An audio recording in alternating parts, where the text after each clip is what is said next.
la raison avec une suite géométrique. On considère la suite U de n appartenant à l'ensemble des entiers naturels, définie par la relation de récurrence. Pour tout n appartenant à grand N, U de n plus 1 est égal à racine carrée de 1/2 de un au carré plus 8.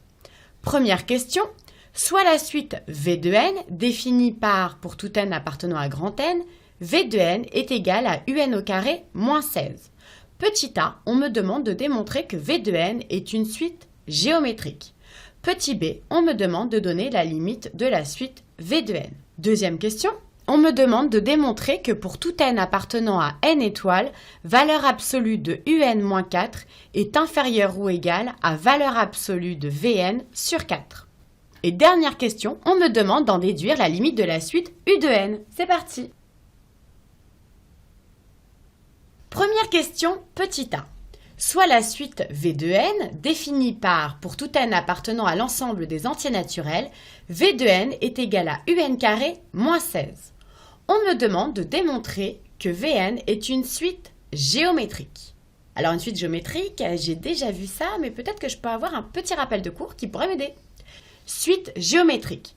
V de n est une suite géométrique si et seulement si il existe un réel Q tel que pour tout n appartenant à l'ensemble des entiers naturels, V de n plus 1 est égal à V de n fois Q. On dira que Q est la raison. Très bien, je vais faire un petit peu de place. Donc pour démontrer que Vn est une suite géométrique, il faut que je trouve ce réel Q. Donc je vais le noter. V de n est une suite géométrique si et seulement si il existe un réel Q tel que V de n plus 1 est égal à V de n fois Q. D'après mon énoncé, je vois que V de n est donné par l'expression suivante, V de n est égal à un au carré moins 16. Alors moi, ce que je vais faire, c'est je vais partir de Vn plus 1 et je vais faire apparaître V de n et donc Q va apparaître également. Alors je vais partir de Vn plus 1. Donc pour ça, je change juste ici V de n par n plus 1. Donc ce qui me donne V de n plus 1 est égal à un plus 1 au carré moins 16.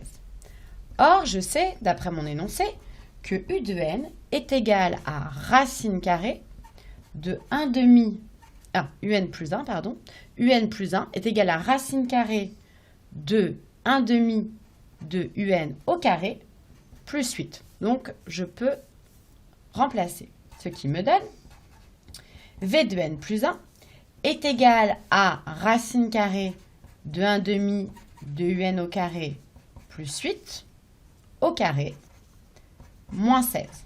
Or, une racine carrée au carré, ça se simplifie.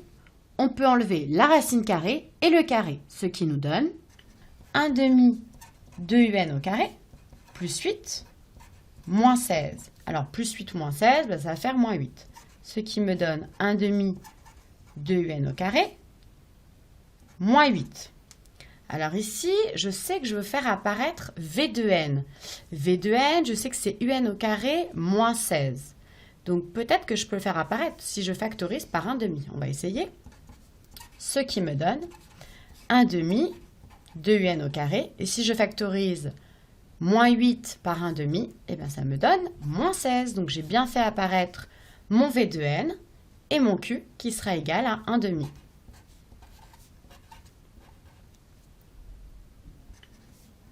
On a donc V de n plus 1 qui est égal à 1/2 fois V de n. Et on peut dire que V de n est une suite géométrique de raison 1/2. Je souligne ma solution. Et je vérifie. Et j'ai bien V de n qui est une suite géométrique de raison 1/2. Question 1b. On me demande de donner la limite de la suite V de n. Dans la question 1a, j'ai vu que V de n est une suite géométrique de raison 1/2. Donc je peux dire que pour tout n appartenant à l'ensemble des entiers naturels, on a V de n qui est égal à V0 fois Q à la puissance n, Et on avait vu que Q, ma raison, c'était 1/2. Donc V de n est égal à V0 fois 1/2 à la puissance n. Donc trouver la limite de V de n, c'est trouver la limite ici de cette expression. Alors 1/2 à la puissance n, un réel à la puissance n. Alors je sais que ça dépend des valeurs de 1/2. Peut-être que je pourrais avoir un petit rappel de cours qui pourrait m'aider. Comportement à l'infini de Q à la puissance n. Donc Q est un nombre réel. Ici, je vois que moi, je cherche la limite, déjà dans un premier temps, de 1/2 à la puissance n. On me donne 4 propositions. Donc si Q est compris entre -1 et 1, la limite de Q à la puissance n, lorsque n tend vers plus l'infini, vaut 0. Ça tombe bien parce que c'est exactement celle qu'on veut. Ici, si Q est égal à 1/2, eh bien Q est bien strictement compris entre -1 et 1. Donc je peux dire que la limite de 1/2 à la puissance n, lorsque n tend vers plus l'infini, vaut 0. Je vais le noter. Or, V de n, c'est pas uniquement 1/2 à la puissance n, c'est aussi V de 0 fois 1/2 à la puissance n. Or, dans mon énoncé, on ne me donne pas V de 0, on me dit juste que V de 0, c'est un réel. Mais ce n'est pas problématique parce que ici, je vois que la limite de 1/2 à la puissance n, c'est 0. Donc, qu'on le multiplie par un réel positif, négatif ou même par 0, eh bien, le produit donnera toujours 0. Donc, je vais le noter.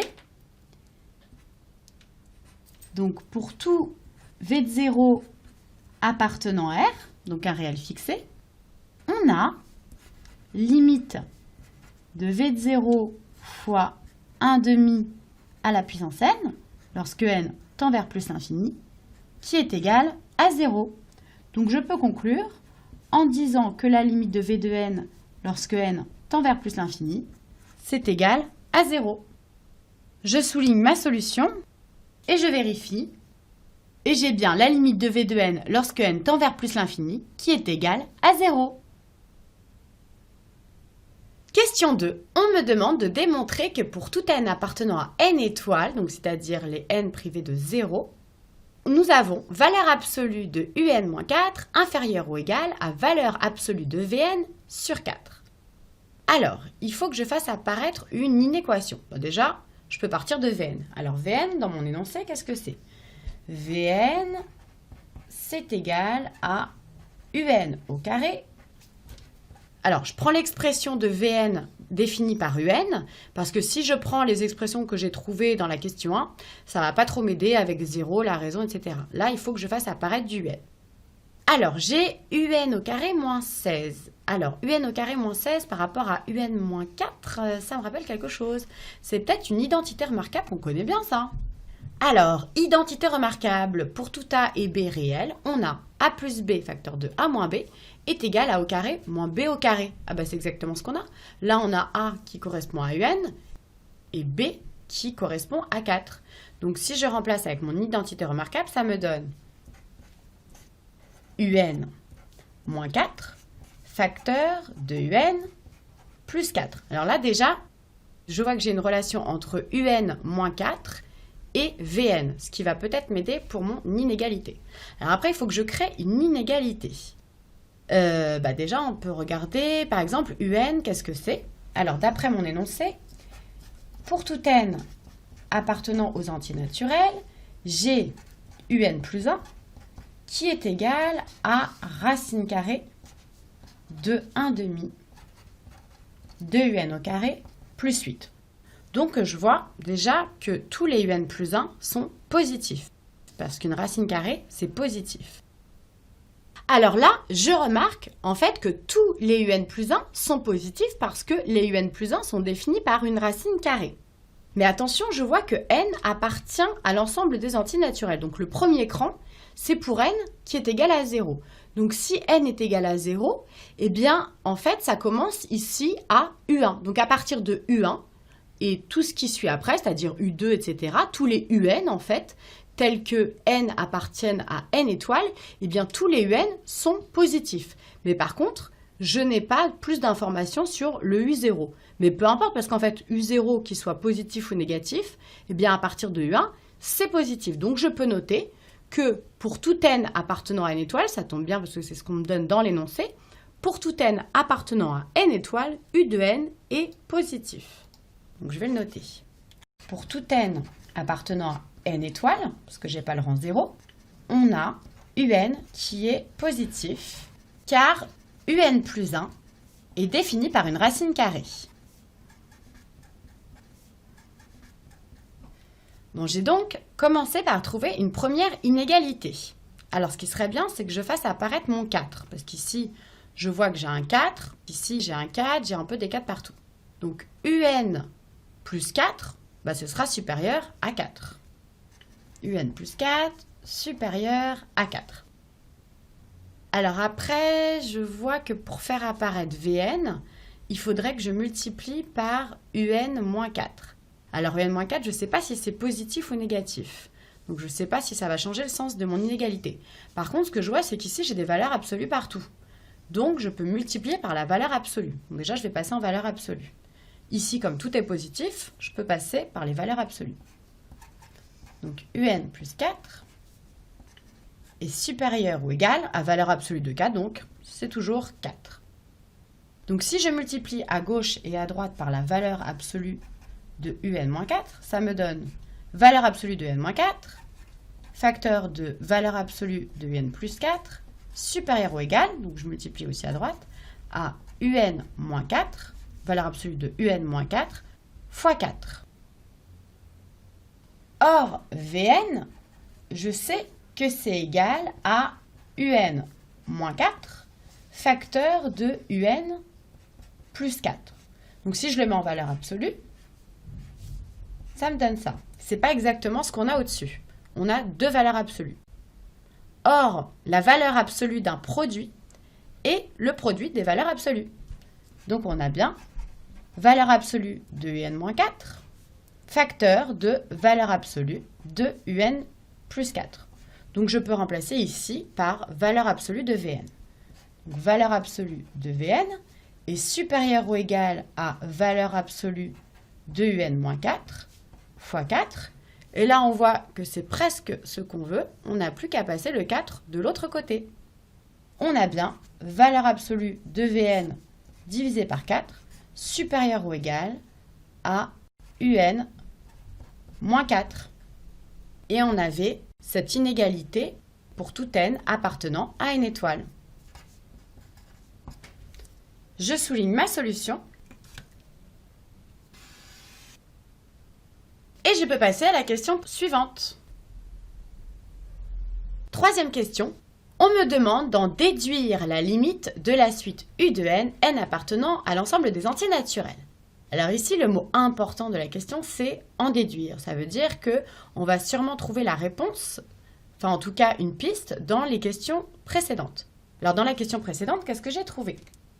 J'ai trouvé que pour tout n appartenant à n étoiles, j'avais valeur absolue de Vn sur 4 supérieure ou égale à valeur absolue de un moins 4.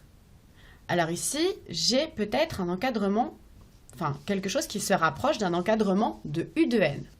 Alors j'ai des valeurs absolues, peut-être que je peux avoir un petit rappel sur les valeurs absolues qui pourraient m'aider. La valeur absolue d'un nombre possède la propriété suivante. Pour tout x appartenant à R et pour tout A appartenant à R+, si la valeur absolue de x est inférieure ou égale à A, bah oui, parce que c'est toujours positif, une valeur absolue, donc il faut que A soit positif, alors on a x qui est compris entre moins A et A. C'est-à-dire que si on enlève la valeur absolue, ça encadre des deux côtés. Bon bah très bien, donc là je vais pouvoir encadrer mon U de n moins 4 des deux côtés. C'est parti. Donc, pour tout n appartenant à une étoile, d'après la propriété de ma valeur absolue, j'ai valeur absolue de V de n sur 4 supérieure ou égale à U de n moins 4, donc j'ai enlevé la valeur absolue, supérieure ou égale à moins valeur absolue de Vn sur 4. Donc ici, ma valeur absolue de Vn sur 4 correspond à mon petit a dans mon rappel de cours. Alors je vois que Un moins 4 est donc compris entre deux suites. Et je sais que ces deux suites tendent sûrement vers 0, puisque V de n tend vers 0. Donc je vais le noter. Limite de V de n, d'après la question 1, c'est 0. Donc, si je rajoute une valeur absolue et que je divise par 4 ou que je multiplie par moins 1, ce sera toujours 0. Donc, je peux écrire que limite de valeur absolue de Vn sur 4 lorsque n tend vers plus l'infini et limite de moins valeur absolue de Vn sur 4 lorsque n tend vers plus l'infini, c'est 0. Donc je vois que un-4 est encadré par deux suites qui tendent vers 0. Et ça me rappelle un petit théorème. Théorème dit des gendarmes. Soit n0, un entier naturel fixe, et soit grand L, un réel fixe. On dispose de la proposition suivante. Si pour tout entier naturel supérieur ou égal à n0, on a le terme de la suite un qui est compris entre v de n et w de n, et si la limite de v de n lorsque n tend vers plus l'infini est égale à grand L, et que la limite de w de n lorsque n tend vers plus l'infini a également comme limite grand L, alors la limite de u de n lorsque n tend vers plus l'infini est égale à grand L. Donc ici je vois, ça tombe bien que j'ai un encadrement, et que les deux suites qui encadrent ici u de n-4 ont pour limite toutes les deux 0. Donc je vais avoir un grand L qui va être égal à 0. Donc je peux en déduire, d'après le théorème des gendarmes, que la limite de u de n-4 est égale à 0 lorsque n tend vers plus l'infini. Donc, d'après le théorème des gendarmes,